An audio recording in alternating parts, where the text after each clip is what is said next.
दोस्तों, मैंने कभी भी एक्सपेक्ट भी नहीं किया था, लेकिन आप सभी ने 40,000 सब्सक्राइबर्स का टारगेट पूरा करवा ही दिया। और प्लीज ऐसे ही अपना सपोर्ट बनाए रखिएगा।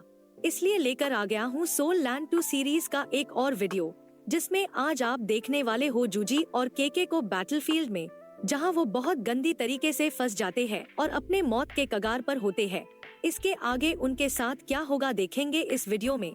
तो चलिए अब बढ़ते हैं इस वीडियो की तरफ।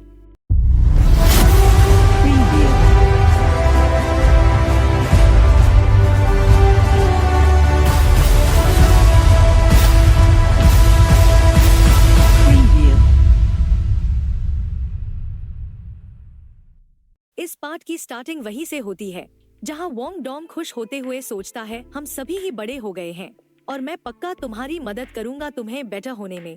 और बस तुम्हें ये जानने की जरूरत है कि तुम्हें घर लाने का मतलब क्या है। और फिर हमें अगले दिन का सीन दिखाते हैं, जहां पर युहाओ ने स्कूल के साथ सारी चीजों को सेटल कर लिया होता है। जिसके बाद वह वोंग डोंग के साथ हेवन स्पिरिट एम्पायर की तरफ निकल गया था, जहां पर वोंग डोंग इन सोल डिवाइस विंग्स को देख के कहता है, ये स्पिरिट विंग्स तो इतने भी बुरे नहीं हैं और ये मुझे सच में काफी पसंद आए। और इनकी रफ्तार भी काफी तेज है और ये वाकई में काफी बढ़िया है। तो युहाओ इसे बताता है, इसे एक्टिवेट करने के लिए सिर्फ सोल किंग के लेवल की स्ट्रेंथ की जरूरत होती है। और फिर वोंग डोंग इन विंग्स को बंद करके युहाओ के पास आ जाता है और इस चीज के लिए इसे थैंक यू भी कहता है। तो युहाओ कहता है, चलो ये चीज तो काफी बढ़िया हुई कि तुम अब स्पिरिट वेपन से ज्यादा नफरत नहीं करते हो जितना कि तुम पहले किया करते थे। और वोंग डोंग कहता है, मैं पहले ही तुम्हें बता देता हूँ कि मेरी फैमिली ने अभी भी स्पिरिट वेपन्स को अप्रूव नहीं किया है। तो जब तुम मेरी फैमिली से मिलो तब उनके सामने इस चीज को रिवील मत कर देना। तो युहाओ कहता है, ठीक है, मैं ध्यान रखूंगा। और वैसे भी अभी भी मेरे पास कुछ है तुम्हें देने के लिए। और फिर युहाओ वोंग डोंग को एक रिंग देने लगता है। तो वोंग डोंग इसे देख के कहता है, युहाओ क्या तुम मुझे एक रिंग देना चाहते हो? और फिर युहाओ बड़े संभाल के इस रिंग को वोंग डोंग को देने लगता है और कहता है, मिस्टेक मत करना, ये कोई ऑर्डिनरी रिंग नहीं है, बल्कि ये एक स्पिरिट स्टोरेज डिवाइस है। वोंग डोंग मुंह बनाते हुए कहता है, तो ये एक रिंग नहीं है? तो युहाओ कहता है, देखो कि अंदर क्या है। और इसे देख के वोंग डोंग खुश हो जाता है और ये कहता है, ये कितना प्रेटी है। तो ये वोंग डोंग को बताता है, मैं चाहता हूँ कि तुम इस रिंग को मेरे लिए अपने पास रखो, लेकिन काफी संभाल के। और इसके अंदर क्या है तुम किसी को भी देखने मत देना, क्योंकि इस रिंग के अंदर सन मून एम्पायर की रॉयल फैमिली का काफी बड़ा सीक्रेट है। और युहाओ के इन बातों को सुनकर वोंग डोंग उदास हो जाता है और कहता है, तो तुम ये कह रहे हो कि ये रिंग मेरे लिए गिफ्ट नहीं है? तो इस पर युहाओ कहता है, बिल्कुल नहीं, बल्कि वो विंग्स मेरा तुम्हारे लिए गिफ्ट था। और युहाओ की ये बात वोंग डोंग को काफी बुरी लगती है और ये युहाओ के ऊपर काफी ज्यादा गुस्सा हो जाता है।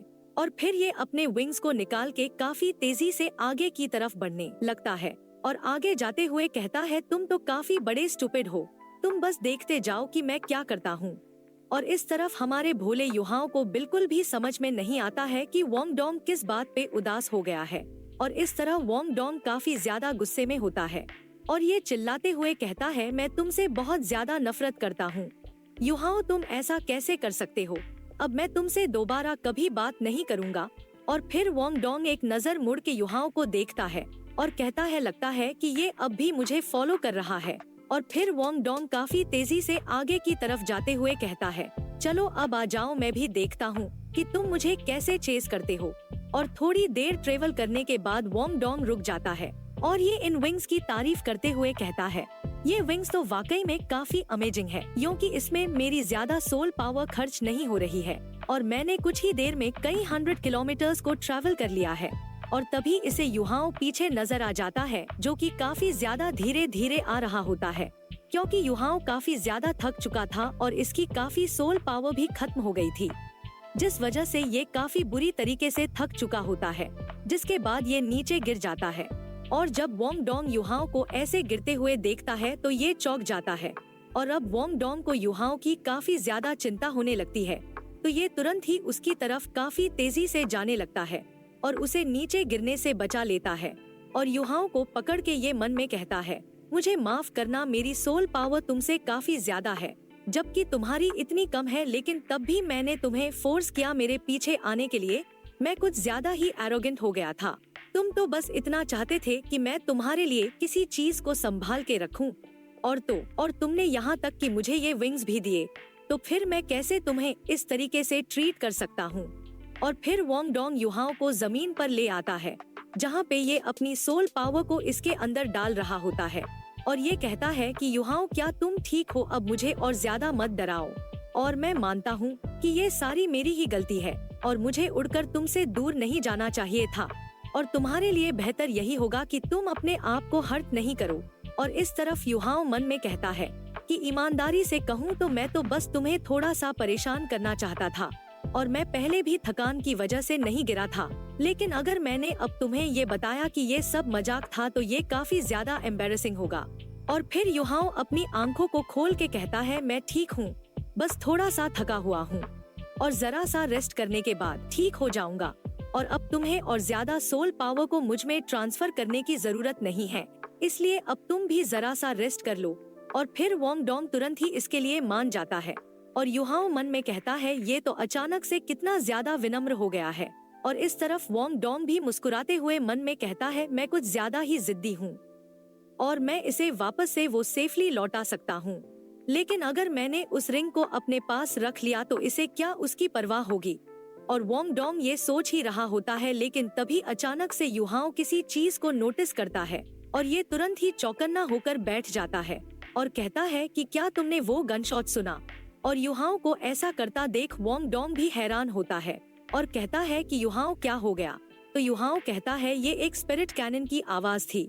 और फिर युहाओं अपनी स्पिरिट डिटेक्शन को इस्तेमाल करते हुए कहता है, मैं उस डायरेक्शन से करीब 1 लाख लोगों की ब्रीथिंग को सेंस कर सकता हूँ। और युहाओं की इस बात को सुन के वोंग डोंग हैरान होता है और कहता है कि क्या सच में तुम ये भी सेंस कर सकते हो। और फिर युहाओं वोंग डोंग का हाथ पकड़ के कहता है, मैं अपनी स्पिरिट आई डिटेक्शन को इस्तेमाल करके मैं तुम्हें वह दिखा सकता हूँ जो मैं खुद देख रहा हूँ। और फिर युहाओं ऐसा ही करता है, ये वोंग डोंग को काफी दूर की चीज को दिखाता है और ये कहता है, मेरा पहली बार है जब मैं किसी सोल फोर्स यूजर्स की बैटल को इतने बड़े पैमाने पर देख रहा हूँ।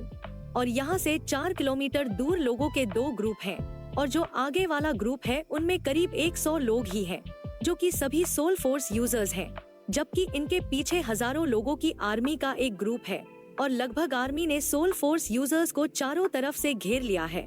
और हम देखते हैं कि सोल यूजर्स लोगों के ग्रुप में जूजी और केके होती है, और जूजी सभी से कह रही होती है कि सभी लोग टीके रहो, हमारी रीइंफोर्समेंट जल्दी ही आ जाएगी। और जूजी को देखते ही युहाओं इसे पहचान लेता है और कहता है कि ये तो वही है। और इस तरफ वोंग डोंग युहाओं से कहता है, ठीक है, अब हमें करना क्या है। तो युहाओं कहता है, हमें वहाँ पर चलना चाहिए, शायद वो लोग वहाँ खतरे में हो। तो वोंग डोंग मुस्कुराते हुए कहता है, जब हम दोनों साथ हो तो क्या हम कभी भी किसी खतरे से डरे हैं। तो युहाओं कहता है, जब तक कि मैं जिंदा हूँ तब तक मैं डेफिनेटली तुम्हें हर्ट नहीं होने दूंगा। और फिर हमें इन दोनों ग्रुप्स के तरफ का सीन दिखाया जाता है, जहाँ पर ये दोनों ही ग्रुप्स एक दूसरे के ऊपर काफी खतरनाक हमले कर रहे होते हैं, जिस वजह से दोनों ही साइड से काफी सारे लोग मर रहे होते हैं। और केके जूजी से कहती है, हम पहले ही इनसे घिर चुके हैं और हमारे पास सिर्फ 100 लोग ही हैं, जबकि हमारे दुश्मन के पास 1000 सोल्जर्स की एक आर्मी है, और उनकी आर्मी में काफी सारे घुड़सवार भी हैं, और उनके पास एक एलाइड सोल वेपन टीम भी है, जबकि दूसरी तरफ हमारे सारे सोल वेपन मास्टर्स काफी लंबे समय से पैदल ही हैं, और उनमें से ज्यादातर पूरी तरीके से एग्जॉस्ट भी हो चुके हैं। और ये रीइंफोर्समेंट टीम कब आने वाली है। और ऐसी सिचुएशन को देख के जूजी को काफी गुस्सा आ रहा होता है, और इसे काफी बुरा भी लग रहा होता है।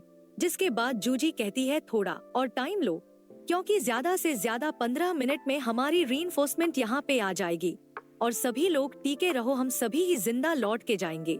और जूजी की इन बातों को सुनकर सभी लोग हैरान से होते हैं और कहते हैं कि क्या सच में हमारी रीइंफोर्समेंट जल्दी आ जाएगी। तो दूसरा कहता है कि हमें फोकस करना होगा, क्योंकि ऐसा नहीं हो सकता है कि आज हम यहाँ पर मारे जाएंगे। और इस तरफ जूजी मन में कहती है, इन सभी का मनोबल बनाए रखने के लिए मुझे इन सभी से ही झूठ बोलना पड़ा, क्योंकि रियलिटी में रीइंफोर्समेंट को यहाँ पर पहुँचने में आधा घंटा लग जाएगा, और क्या हम सच में तब तक टिक सकेंगे। और ज्यादातर चांसेस तो ये है कि आज हम सभी ही यहाँ पर मारे जाएंगे। और तभी एक बंदा दूरबीन से कुछ देखता है और कहता है कि ऐसा दिखता है कि दुश्मनों के साथ कुछ तो हो रहा है। और जब ये गौर से युहाओ और वोंग डोंग को देखता है तो हैरान होते हुए कहता है, वहाँ पर 2 लोग एनिमी की टेरिटरी में घुस रहे हैं और उनके पीछे जो विंग्स लगे हुए हैं वह सब्जियों की तरह बड़े ही आराम से दुश्मनों को काट रहे हैं, जैसे कि उनके पास असुरा के ब्लेड्स हो। और दुश्मन की साइड से एक बंदा इन दोनों को नोटिस कर लेता है और वह चिल्लाते हुए कहता है, दुश्मन हमला कर रहा है। उससे पहले ही वोंग डोंग और युहाओ काफी सारे लोगों को चीर फाड़ देते हैं, जिसके बाद ये इनके बीचों बीच आके खड़े हो जाते हैं और इन दोनों को देख के कुछ पीपल गुस्से से कहते हैं, इनकी हिम्मत कैसे हुई हमारे ऊपर हमला करने की, और सभी लोग ध्यान रखना कि इनमें से बच के एक भी जिंदा जा ना पाए और इन सभी को ही खत्म कर दो। और इस तरफ युहाओ वोंग डोंग का हाथ पकड़ के कहता है, वोंग डोंग। तो वोंग डोंग कहता है, मैं जानता हूँ। और इस तरफ काफी सारे लोगों ने युहाओ और वोंग डोंग के ऊपर अटैक कर दिया होता है और ये चिल्लाते हुए कहते हैं, सभी इन पर हमला करो और इन दोनों को मार गिराओ। और फिर ये दोनों वापस से एक दूसरे का हाथ पकड़ के स्पिरिट फ्यूजन एबिलिटी का इस्तेमाल करते हैं, जिसके बाद ये इन सभी के ऊपर स्पिरिट स्टॉर्म से अटैक कर देते हैं। और इन दोनों की स्पिरिट फ्यूजन एबिलिटी की वजह से इन सभी के ऊपर गोल्डन हैमर्स की बारिश होने लगती है और देखते ही देखते काफी सारे लोग मारे जाते हैं। और इस नज़ारे को देखकर सभी लोग काफी हैरान होते हैं और कहते हैं कि 100 से ज्यादा सोल वेपन यूजर्स पलक झपकते ही सभी के सभी मारे जा चुके हैं और सिर्फ इन दोनों ने ही सिचुएशन को पूरी तरीके से बदल दिया है। लेकिन आखिर ये कौन है? और इस तरफ के युहाओं को देख के पहचान लेती है और जूजी से काफी खुश होते हुए कहती है, वह तो युहाओ है, ये कितनी बढ़िया बात है कि वह हम में से ही एक है। और फिर के जूजी को युहाओ दिखाती है और फिर के दौड़ते हुए युहाओ और वोंग डोंग के पास चली जाती है और उससे पूछती है कि युहाओ तुम आखिर यहाँ पर क्यों आए हो? जबकि जूजी युहाओ को देख के सोचती है, मैंने कभी भी नहीं सोचा था कि मैं तुम्हें दोबारा देखने तक जिंदा बचूंगी। जिसके बाद ये अपनी पुरानी बातों को याद करने लगती है और युहाओ पूछता है, जूजी क्या तुम सभी लोग ठीक हो? और युहाओ को यहाँ पे देख के जूजी काफी ज्यादा इमोशनल सी हो जाती है और इसके आंखों में भी आंसू आने लगते हैं और ये मन में कहती है, आखिर तुम यहाँ पर क्यों आए? मैंने बस डिसाइड किया था कि मैं तुम्हारे बारे में पूरी तरीके से भूल जाऊंगी और मैंने सोचा था कि इस जिंदगी में मैं तुम्हें दोबारा कभी नहीं देख पाऊंगी। और तभी युहाओ कहता है, जूजी ये समय रोने का नहीं है। और युहाओ की इस बात को सुन के जूजी अपने इमोशंस पर कंट्रोल करती है और कहती है कि मैं समझ गई। और ये मन में कहती है कि मैं इन लोगों के छोटे से ग्रुप की लीडर हूँ, इसलिए ये समय मेरे लिए इमोशनल होने का नहीं है। और युहाओ पूछता है कि यहाँ के सर्कमस्टेंसेस क्या है और तुम किन लोगों के खिलाफ हो? तो जूजी बताती है, ब्रिलियंट पेट्रियार्क आज किंग बनना चाहता है, इसलिए ही हमने इसमें हस्तक्षेप किया, लेकिन इन लोगों ने ही हमें घेर लिया और वैसे तो हमारी रीइंफोर्समेंट यहाँ पर आधे घंटे में आ जाएगी। तो युहाओ कहता है, कोई ना, चलो हमें इन्हें तब तक संभालने दो जब तक कि वो यहाँ पर नहीं आ जाते हैं। और इस तरफ एक बंदा कहता है, वो दोनों रास्कल कितने ज्यादा एरोगेंट है और लगता है कि उन दोनों की वजह से हमारा मोराल काफी कम हो गया है और अब देख के ऐसा लगता है कि मुझे दखल देना ही होगा। मैं गोंग एम्पायर के ब्रिलियंट किंग का सबसे बड़ा बेटा झाओ यांग हूँ। और फिर ये ईवल तरीके से हंसते हुए कहता है, उस हील के ऊपर जो लड़की है वो तो सन मून एम्पायर की प्रिंसेस है ना, और अगर हम उसे पकड़ सके तो ये उनके एम्पायर के लिए एक काफी तगड़ा चाटा होगा। और तुम सभी लोग अपने मिसाइल को इकट्ठा करो और उनकी अटैकिंग पावर को पूरी तरीके से खत्म कर दो। तो दोस्तों, इसी के साथ आज का ये पार्ट यहीं पर खत्म होता है और अगले वीडियो को जल्द ही देखने के लिए इस चैनल को सब्सक्राइब और इस वीडियो में 4000 लाइक्स का टारगेट जल्द से पूरा करवा देना। तब तक के लिए बाय बाय, टेक केयर।